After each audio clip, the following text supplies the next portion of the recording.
We're going to move on just before we take a few statements from our partners. And I know that a number of them are chomping at the bit, ready to go. But we're going to take one final high-level panel. And I'd like to invite to the podium the following distinguished ministers. All of them ministers of health, representing Côte d'Ivoire. Pierre Dimba, the Honorable Minister of Health, please join us on the platform.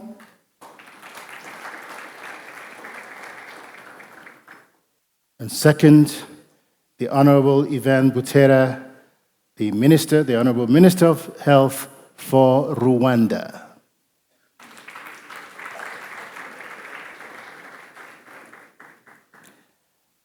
And the Honorable Minister of Health representing the Democratic Republic of Congo, the Honorable Roger Kamba. Please give him a warm welcome. Honorable Ministers, thank you for joining us. Maybe I'll join you in the middle, or don't want to leave an empty space here. Prior to joining us, we've heard from our presidential panel. We've also heard from fellow ministers. The problems we're facing are not exclusive to a particular country. They're universal. So what we'd like to do is gain insights into, one, very quickly, some of the challenges, the immediate challenges that you've had to face, and what it is that you're doing to intervene from a multi-sectoral approach.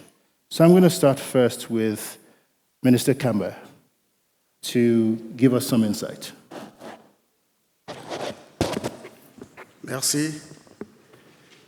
Alors la Côte d'Ivoire, comme la plupart des pays qui ont pris la parole avant nous, est confrontée au défi de la malnutrition avec des impacts sur des secteurs économiques et sociaux, notamment donc, au niveau de la mortalité maternelle où la malnutrition est responsable à hauteur de 27%, sur les pertes du PIB pour 2% et sur les retards de croissance et la scolarisation des enfants. Alors pour faire face à ces défis, donc, la Côte d'Ivoire a adopté donc, une approche multisectorielle avec l'élaboration donc, de plans multisectoriels au niveau des 8 secteurs sensibles à la malnutrition. Et ces plans sont donc annexés et intégrés au plan national de développement. Chaque année, donc, le coût des actions prévues dans ce plan sectoriel sont prévues au PIB et avec des budgets bien ciblés donc, au niveau des secteurs. Il faut reconnaître que la Côte d'Ivoire veut vraiment prendre sa place donc, dans la lutte contre la malnutrition. Et donc, il y a 15% donc, des budgets, des plans globaux qui sont élaborés, qui sont donc prévus dans les ressources domestiques et prévus donc, au budget chaque année. Et des tables rondes sont organisées pour mobiliser le reste des financements. Et nous avons eu la main heureuse avec que ce soit la BAD, la BID et la Banque mondiale pour financer des programmes qui ont été adoptés. La Côte d'Ivoire donc, ne veut pas s'arrêter là, veut partager son expérience et aussi bénéficier des expériences des autres pays. Et voilà pourquoi donc, il a plu au chef de l'État, qui est aussi champion de la nutrition, d'organiser donc, en Côte d'Ivoire, en 2022, le forum de haut niveau donc, qui a débouché sur la déclaration du 8 décembre 2022. Mais ce que je voudrais dire, c'est que c'est surtout la coordination des plans multisectoriels qui sont élaborés, qu'il faut dire, qui est fait sous le leadership du chef de l'État. Et l'ancrage, donc tous ces programmes-là sont donc au niveau de la présidence et coordonnés par le chef de l'État et le vice-président, ce qui permet donc de suivre au jour le jour l'évolution donc réalisée. Nous avons également mis en place un centre d'excellence régional de CERFAM qui permet donc de renforcer les capacités des acteurs des différents secteurs et partager l'expérience des autres pays dans une coopération sud-sud. Enfin, je pense que depuis 2013, la Côte d'Ivoire a adhéré donc, au mouvement mondial Scaling Up Nutrition, qui permet également de travailler avec les autres pays pour renforcer donc, son intervention dans ce secteur. Nous avons donc foi, et la Côte d'Ivoire travaille à faire en sorte que le lien entre la nutrition et la croissance des enfants, la réduction de la mortalité, mais surtout la croissance des enfants et surtout leur niveau, au niveau donc, de l'éducation, s'améliore chaque jour. Voilà ce que je voudrais dire et remercier donc les organisateurs d'avoir associé la Côte d'Ivoire à cette table ronde. Merci beaucoup. Honorable Dimba, thank you very much. Indeed, Côte d'Ivoire is doing some amazing stuff. And if you haven't visited, if you were there probably during the AFCON finals or during the tournament, which I think was an excellent, excellent tournament and a brilliant showcase for Africa.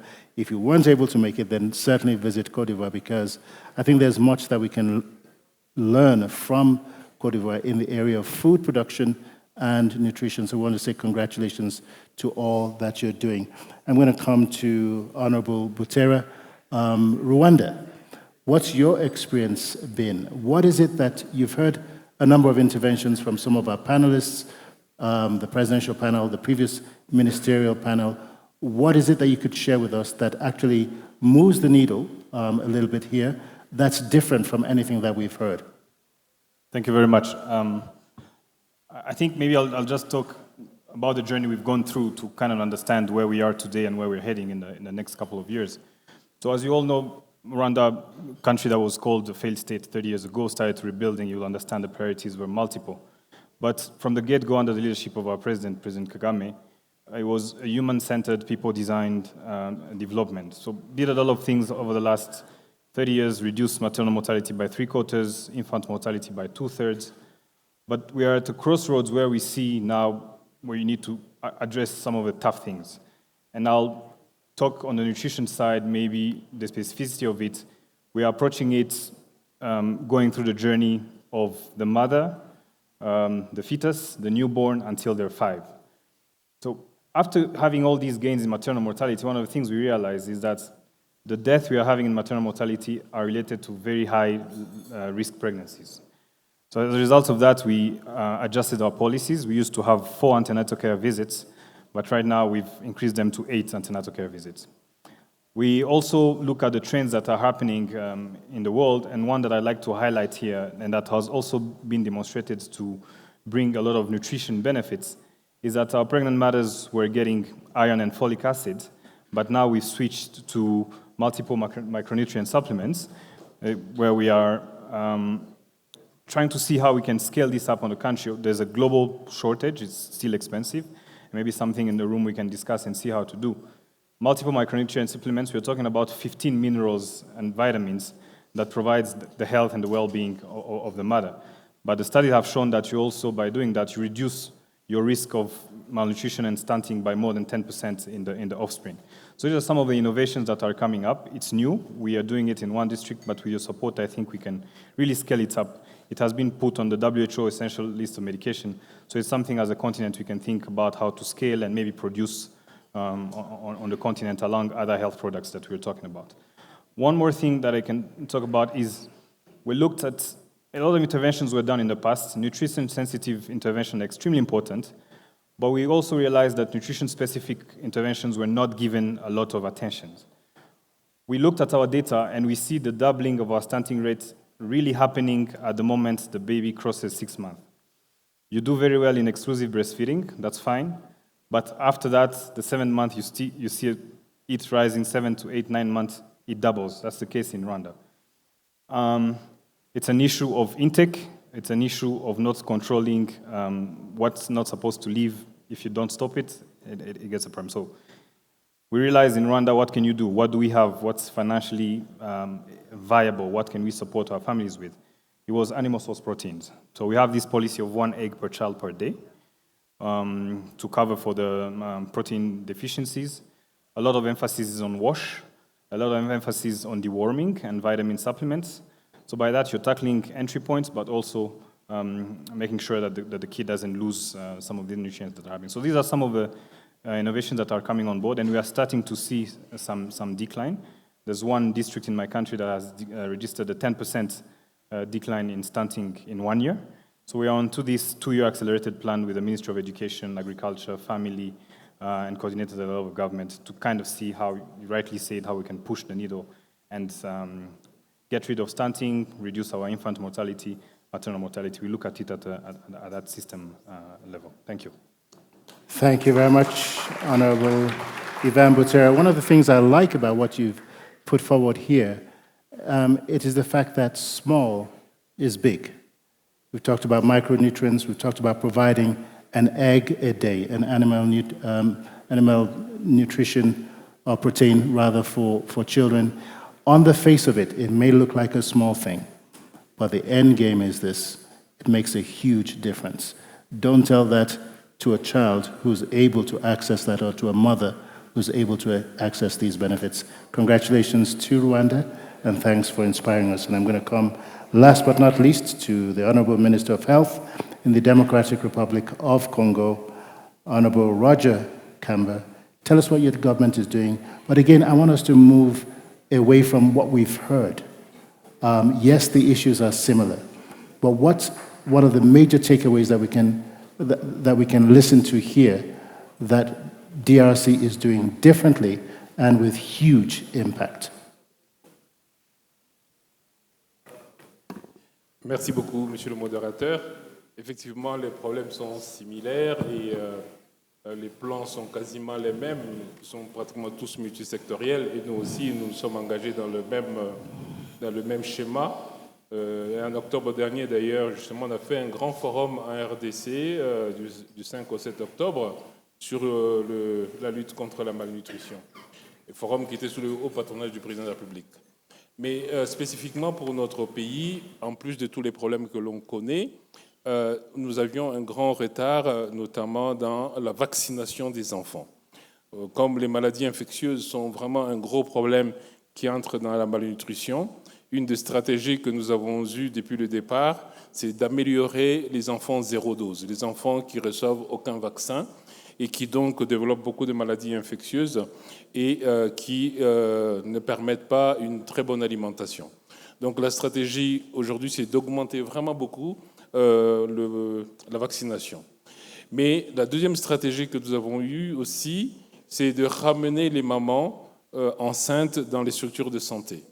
Et nous avons commencé depuis 5 septembre de l'année dernière le programme de la gratuité de la maternité.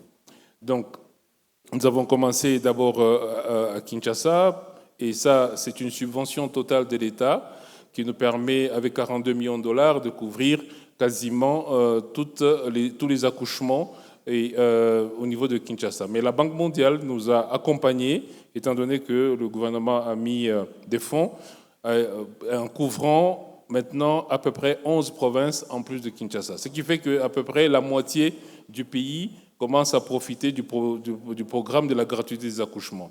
L'idée, c'est de ramener le plus possible les mamans, de leur donner l'éducation sur l'allaitement et de prévenir effectivement les différentes carences que nous avons.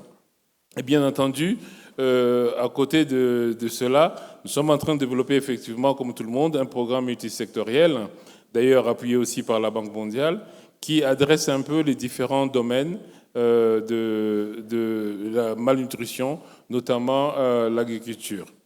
Il est vrai que le problème de l'eau est un problème crucial. L'insalubrité et l'eau, c'est un problème crucial dans notre pays, pour lequel effectivement nous essayons de mettre tous les ministres autour de la table pour que l'approche soit vraiment multisectorielle.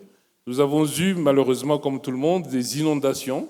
Vous savez, la RDC est parcourue par un très long fleuve, ce qui fait que les inondations chez nous ont touché à peu près 16 provinces sur 26.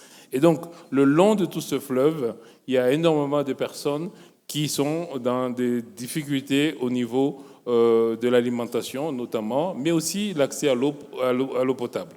Donc notre approche, c'est bien entendu sortir du secteur de la santé tout seul, parce que pour l'instant chez nous, c'était porté essentiellement par le secteur de la santé, mais quand même en ramenant d'abord les plus petits, les plus fragiles dans le système pour que nous puissions les atteindre plus facilement. Voilà ce que je peux dire rapidement sur notre approche actuellement. Thank you very much, Honorable Minister Roger Kamba.